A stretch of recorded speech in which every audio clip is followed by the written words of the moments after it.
The radio kept breathing after Carter went silent. It wasn't static or interference, just slow, heavy breathing.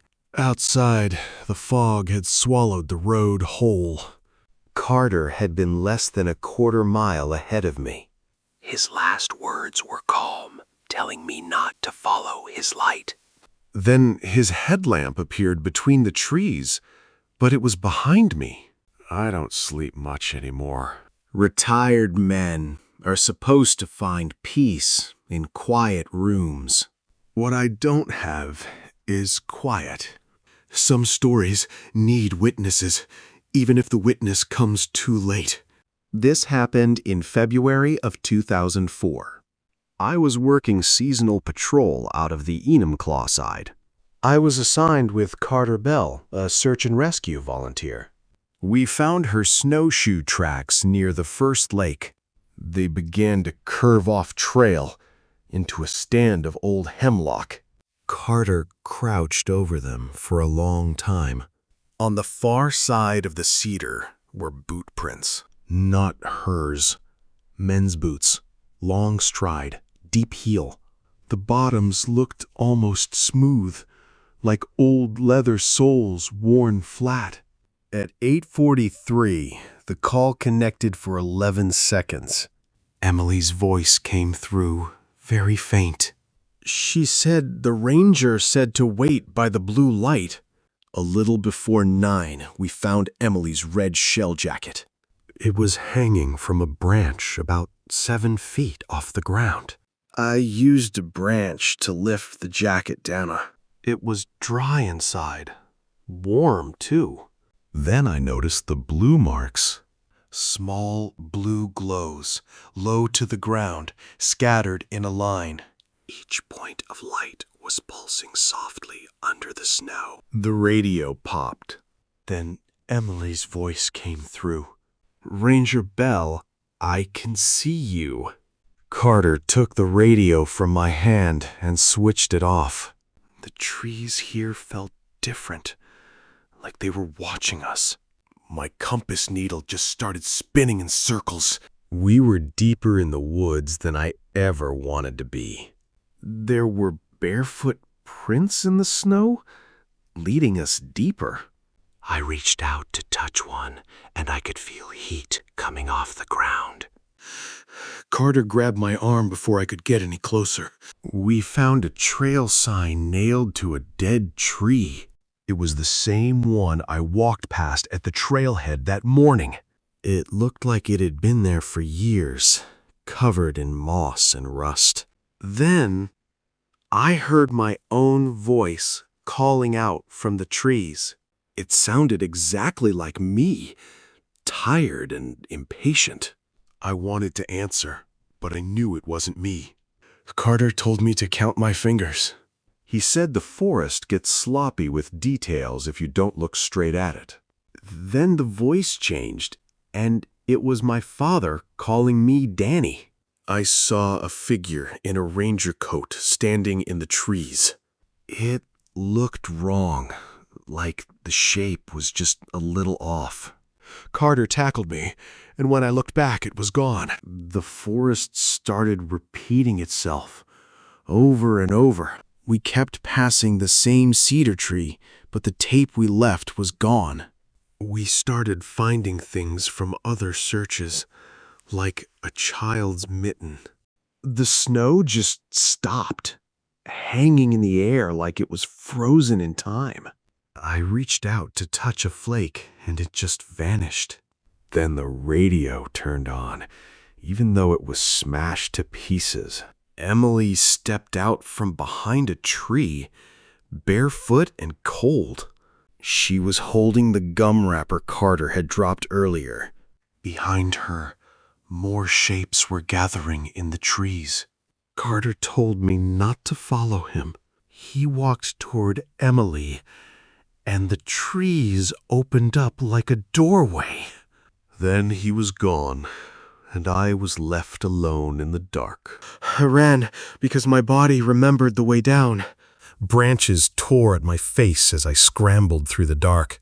Dusk came all at once. I stumbled onto the road and saw my truck sitting there, covered in snow. The door was wide open. Inside, the radio was breathing again. They pulled me from the truck.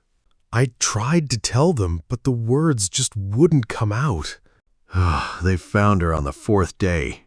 She was just sitting there, alive, but she wasn't really there. She started crying when they said his name. I signed the report, and I lied. Every February, it finds me. It leaves little things behind, just to let me know it's still there. I got a package with no return address. It said, "You looked back too long." I woke up to a blue light on my ceiling. I knew exactly what it was. He was standing there, just like the day he left. He smiled at me, and I knew he was waiting. I just stood there, watching the blue light pulse against my ceiling. It was soft, rhythmic, and it felt like it was breathing right along with me. I finally worked up the nerve to peek through the curtains. There he was, standing under the maples, just like the day he vanished. He didn't wave. He just stood there, waiting. It felt like he was finally calling my bluff after all these years. A line of blue lights glowed under the snow, stretching down the road. It was a path leading straight away from my house and back into the dark. I gripped the sill until my knuckles turned white. I wouldn't open that window for anything, not even if he called my name. He smiled, like he could hear me thinking. It was a look that said he knew exactly where I was headed.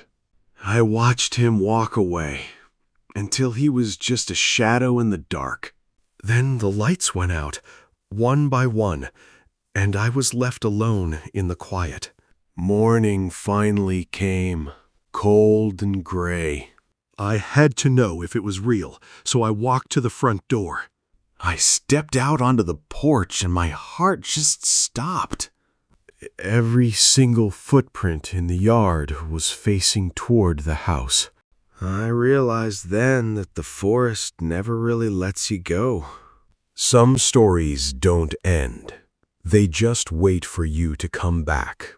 I walked out into the cove. The tracks were everywhere, all pointing right at my door. They didn't just stop at the yard. They led straight back into the dock. I knew then I couldn't hide anymore. The woods were calling, and this time I had to answer. The forest felt exactly the same as it did back then. Muffled, cold, and waiting. There it was again, that soft blue pulse under the snow. I heard him calling me.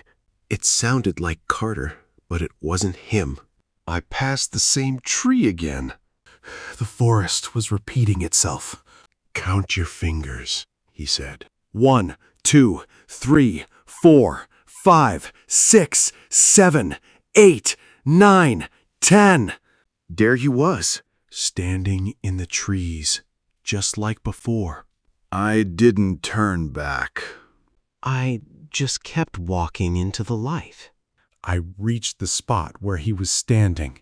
There was nothing there but disturbed snow. Then I saw it. Just a tiny piece of trash. The paper felt warm, like it had just been dropped. The woods went dead silent, like they were waiting for me. I looked up, but there was nobody there. A branch snapped, loud as a gunshot. I spun around, reaching for a radio that wasn't working. Something blue flickered through the trees, moving way too fast. I started running, slipping on the ox. The trees were just a blur of gray and white. I could hear my own breathing, but there was something else, too. I stumbled into a clearing, gasping for air. The snow was packed down in a perfect circle. I knew this place. I'd heard about it before. My feet were sinking. The snow was melting. I tried to move, but I was stuck. The blue light was getting brighter, pulsing right under me. I heard my own voice calling me. It was clear, like I was standing right there. I turned around and saw someone wearing my uniform. The figure stepped out, but it didn't have a face. It was just a blank, smooth surface. It pointed deep into the dark woods. I couldn't stand anymore. I just collapsed. The figure started to fade away into the fog. The blue light died out, and I was left in the dark. I sat there in the snow, completely alone. I was lost, and not just in these woods. I just closed my eyes and waited. I just sat there, waiting for the woods to finish with me. The silence was heavy, like it was pressing down on my chest. And then I heard it again, that slow, steady breathing. I had to get up, even though my legs felt like lead. The trees looked different, like they'd moved while I was sitting there. I didn't know where I was going, but I couldn't stay. Then I saw it, that faint blue glow under the snow. It was pulsing, just like Carter said it would. I wanted to look away, but it was like a magnet. I found another one, a rusted canteen half buried in the ice. It was just like the stuff we found earlier. The forest was keeping everything, like a graveyard of lost things. I dropped it. My hands wouldn't stop shaking. I realized I wasn't just looking for them anymore. I turned to run, but the trail was gone, just solid trees. Then I heard her, Emily's voice calling from the trees. She sounded so cold, so desperate for help. I knew it was a trap, but I couldn't help myself. I started counting my fingers, just like Carter said. 10. I was still here, still real. I had to keep counting to drown out all those voices. Everything went quiet, like the whole world just held its breath. The trees were all lined up, perfect and strange. I knew I'd crossed over into something I couldn't explain. There it was again, that figure in the tan coat. It was just standing there, watching me. I couldn't see a face, but I could feel it looking right through me. I just ran. I didn't care where. I just had to get away. Then I saw it, the yellow light of a street lamp. I was back, but I knew the forest was still waiting for me. I finally hit the road, but the forest just closed up behind me. The silence out here feels just as heavy as it did in the trees. My truck was just sitting there under the light, like it had been waiting for me. The door was wide open, and I swear I could hear the radio breathing inside. I sat there for a long time, just staring at that radio. I knew I should just drive, but I couldn't stop thinking about what was still out there. Then the radio clicked on, and that sound filled the whole truck. It was that same wet, heavy breathing right there in the cab with me. I ripped that thing out and threw it, but the sound didn't stop. It wasn't coming from the radio anymore. It was coming from everywhere. I didn't look back. I just drove until the town was gone. But even miles away, I could still feel those eyes on me. I signed the report, and I lied about everything that happened out there. I told myself it was for the best, but I knew I was just a coward. Every year, it finds a way to remind me that I didn't get away. It's like I'm just waiting for it to finally come and collect. I woke up to that blue light again, pulsing right on my ceiling. I looked out the window, and there he was, just standing there in the street. He just smiled at me like he knew I was finally ready. When I saw those footprints facing my house, I knew it was over. I couldn't look away from him. The blue light was pulsing like a heartbeat. It felt like the woods had finally reached into my own home. My heart was pounding so hard I thought it would give out. Every step I took felt like I was walking on thin ice. I knew I had to get out of there. Then I heard it. A soft, rhythmic knocking coming from right beneath my feet. It was the same sound Emily told us about. I opened the door, but the street was gone. Just a wall of thick, freezing fog. The woods had come to claim me.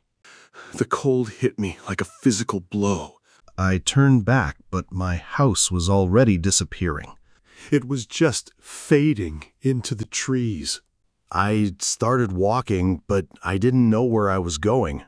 The blue lights were back, pulsing under the snow. They were showing me the way. I stopped at the old cedar tree. The trail sign was still there, just like before. It felt like I was back in that nightmare. Then I heard it. My own voice calling out from the trees. It was trying to trick me. Carter was standing there, just watching me. He didn't say a word. He just pointed toward the path of blue lights. I counted my fingers one last time. Then I took the first step.